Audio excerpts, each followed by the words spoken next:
And this is AWANI Tonight. On International Day of Democracy, we examine the state of the nation. That and more coming up.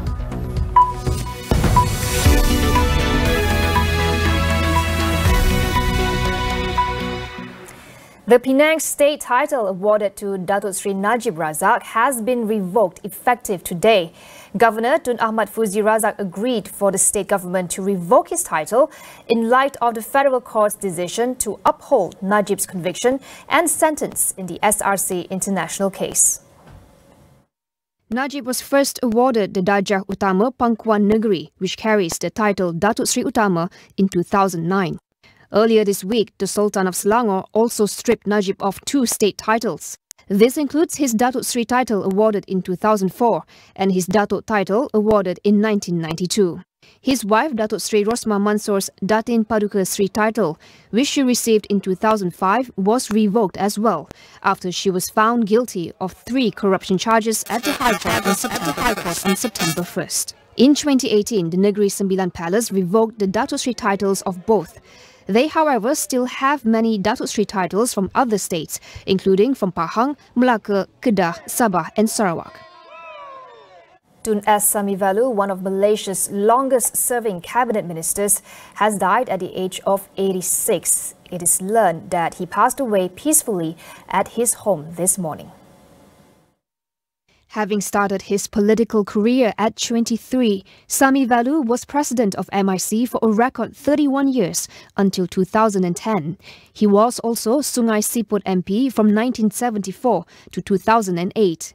Samivalu served under 3 prime ministers during his time in the cabinet, where he held posts in the Works Ministry as well as the Energy, Telecommunication and Posts Ministry. He retired from politics in December 2010 to pave way for his successor. India's Prime Minister Narendra Modi today expressed his sadness at the death of Tun Samivalu. Narendra also highlighted that Samivalu was the first Malaysian to be given the country's highest honour conferred by the President on overseas Indians who had made significant contributions in certain fields. Samivalu was conferred India's prestigious Pravasi Bharatiya Saman Award in 2003 to honour exceptional contribution of recipients in their chosen field or profession. In a Twitter post, Modi posted a photo of them together and expressed his sadness of the passing of Samivalu. Post-MIC, Samivalu last served as Malaysia's Special Envoy of Infrastructure to India and Southern Asia in 2011, following his appointment by the then Barisan National Administration. The post was terminated by the Pakatan Harapan government in 2018.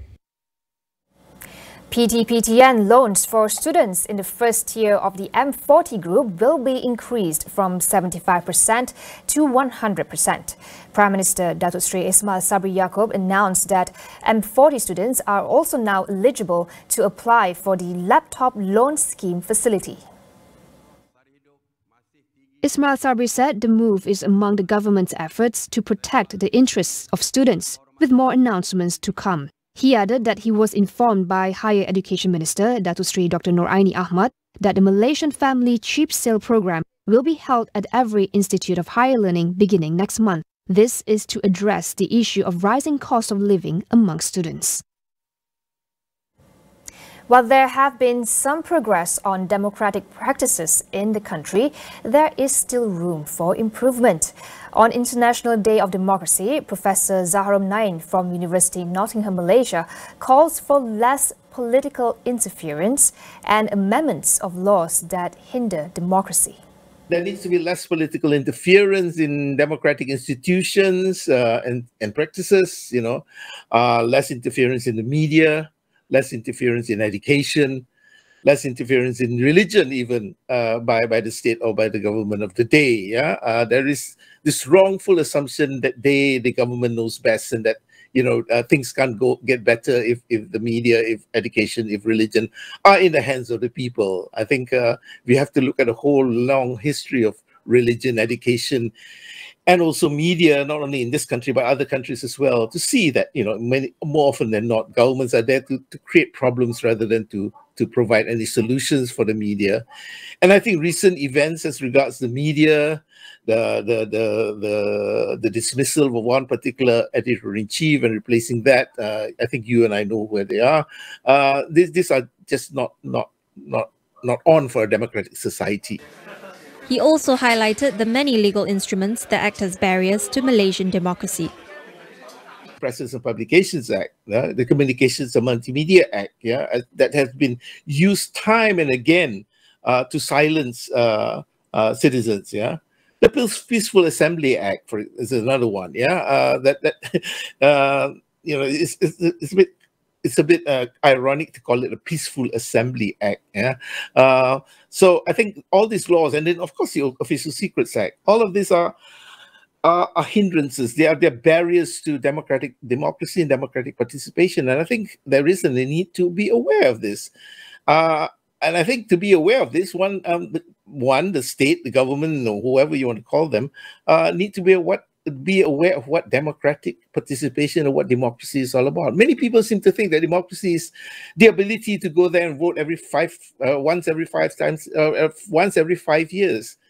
That's not all. It's not about the ballot box. It's about daily affairs that we are involved in, the daily practices that we indulge in. And I think that greater awareness of what democracy and democratic participation need to be there.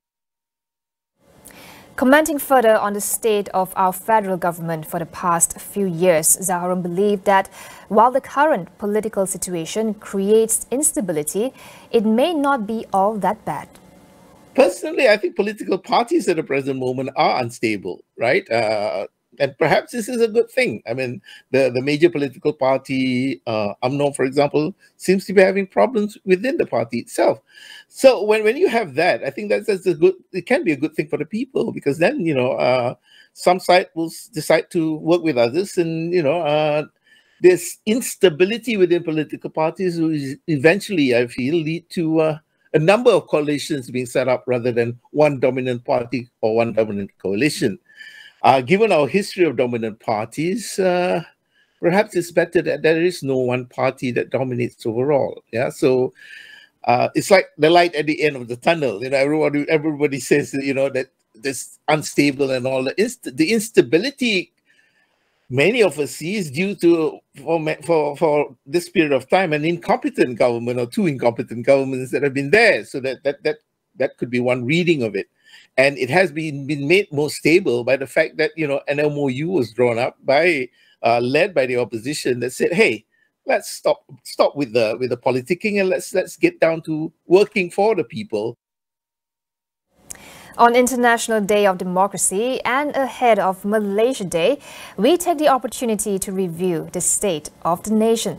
Tonight on Consider This, we ask our guests to share their vision for democracy in Malaysia.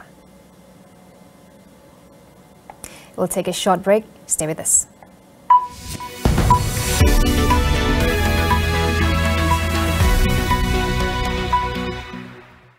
Sehat ialah satu cara hidup. Cara untuk minum dengan baik. Makan dengan baik. Dengan bahan-bahan segar dan pelbagai cara yang sehat untuk memasaknya. Bakar, kukus, masak, campur, jus. Khas untuk semua amatur dan pakar. Gaya hidup sihat yang memasak di hujung minggu, menyihatkan badan dan jiwa. Hidup sihat setiap hari bersama Panasonic. Panasonic.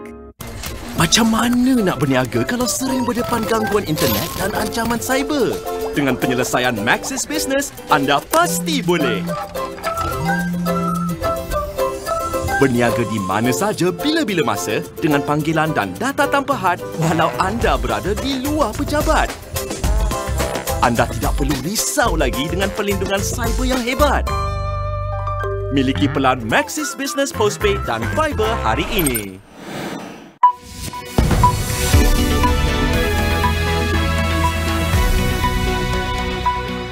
Welcome back. Thousands of people queued overnight to pay their last respects to Queen Elizabeth II. Britain's longest-serving monarch, who died a week ago, is lying in state at Westminster Hall in London ahead of a state funeral on Monday. The queue to see the Queen lying in state stretched for about 5 kilometres Thursday morning, as mourners took the last chance to say farewell to the monarch, admired around the world for her steadfast sense of duty. The coffin had been taken to Westminster Hall from Buckingham Palace earlier Wednesday on a horse-drawn gun carriage and trailed by grieving family members led by King Charles III. The coffin will lie in state for 4 days until the late monarch's funeral on Monday. About 500 foreign dignitaries, including leaders and royals, are expected to attend the funeral. It will be the first state funeral held in the UK since Winston Churchill's in 1965. Thousands of police officers from across the country will be redeployed to London to manage the crowds.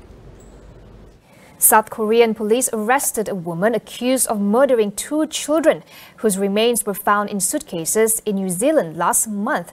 New Zealand authorities said they have applied for the woman's extradition from South Korea. The woman in her 40s, believed to be the mother of the 2 dead children, was arrested in the city of Ulsan Thursday morning for murder charges. She was a South Korean-born New Zealand citizen found to have arrived in South Korea after the crime and has been hiding ever since. The discovery came after an unsuspecting family bought a trailer load of items, including the suitcases, at an auction for abandoned goods near Auckland, New Zealand. Korean police said the bodies of the victims, aged 7 and 10, have been stored in the suitcases for several years. The trial for 37 Cambodian activists and former opposition lawmakers accused of treason has begun. However, only a few defendants stood in trial today. Just 3 of the 37 defendants showed up for the hearing in the Phnom Penh Municipal Court. Former opposition leader Sam Rainsy and several top leaders of the disbanded Cambodia National Rescue Party were among those absent, being either in exile or in hiding to escape what they deemed to be political persecution. The defendants were charged with conspiracy to commit treason and could receive a sentence of 5 to 10 years in prison if convicted. The CNRP was disbanded ahead of the 2018 general election by a court that ruled the opposition party plotted to overthrow Prime Minister Hun Sen. Hun Sen has been in power for 37 years. China's Xi Jinping met with Russia's Vladimir Putin in Uzbekistan today in what is their first meeting since Russia's invasion of Ukraine began. They gathered in the city of Samarkand, where they will attend a summit of the Shanghai Cooperation Organization, joined by other leaders in the region, including India, Pakistan and Turkey. It is understood that Putin and Xi will discuss the Ukraine war and tensions over Taiwan, among others. In a symbolic show of unity, Russian and Chinese navies conducted joint patrols in the Pacific Ocean just hours before the meeting. The last time the two met in person, just weeks before the war in Ukraine on February 24th, they declared a no-limits partnership and inked a promise to collaborate more against the West.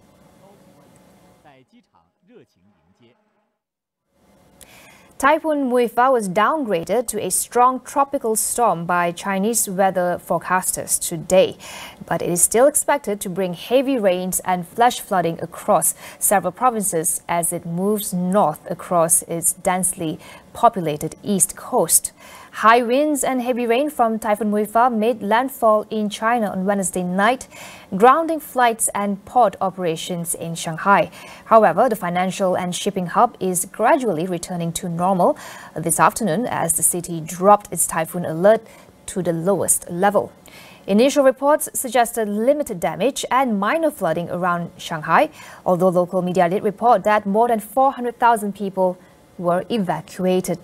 Typhoon Muifa, the strongest tropical cyclone to hit Shanghai this year, is currently heading north, weakening to a tropical storm. That is all we have for you on AWANI tonight. I am Cynthia Ng. Thank you for watching.